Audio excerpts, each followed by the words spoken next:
Hi, I'm Dave Epstein. Welcome to this edition of Growing Wisdom. Today I want to talk to you about bent grass, especially when it invades your lawn.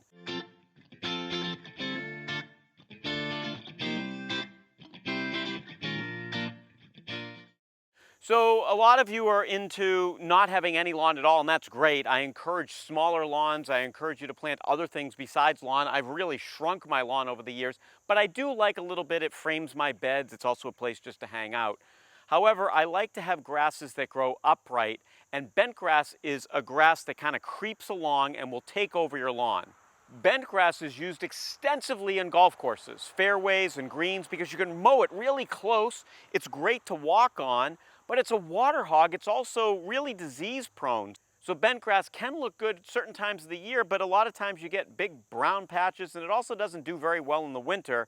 So for most of us that have cold climates, bent grass is not a good choice. If you discover it in your lawn and it's a small patch, you can rip it up and you can just reseed that little area. That's one thing you can do. The other choice would be to rip up your entire lawn and plant new seed, or there is a chemical and it's called Tenacity, and Tenacity is available on the market. You can Google it, you can use that, and that will get rid of the bent grass. Remember, it's a harsh chemical and you're using it on a lawn, and depending on where you live, you definitely want to follow directions and be sure you can use it. And if you have a well or something like that, I certainly would be more apt to just manually get rid of the bent grass and then put in a new lawn than use a lot of chemicals. So how do you know you have bent grass? Well, take a look down here and you can see that this particular grass, it's a running grass.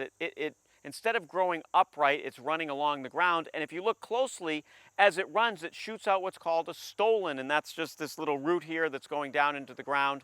And that's going to continue the process. Because the bent grass creates such a thick carpet, it will eventually choke out your fescues as well as your Kentucky bluegrasses, and that's all you'll end up with is this bent grass lawn.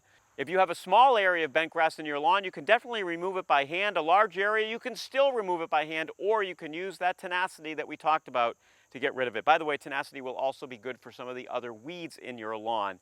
Eventually, if you keep the lawn thick enough and just keep a hawk's eye out for that bent grass, you can probably keep it from reestablishing itself in your lawn. Your lawn will actually be thicker and less disease prone. For Growing Wisdom, I'm Dave Epstein.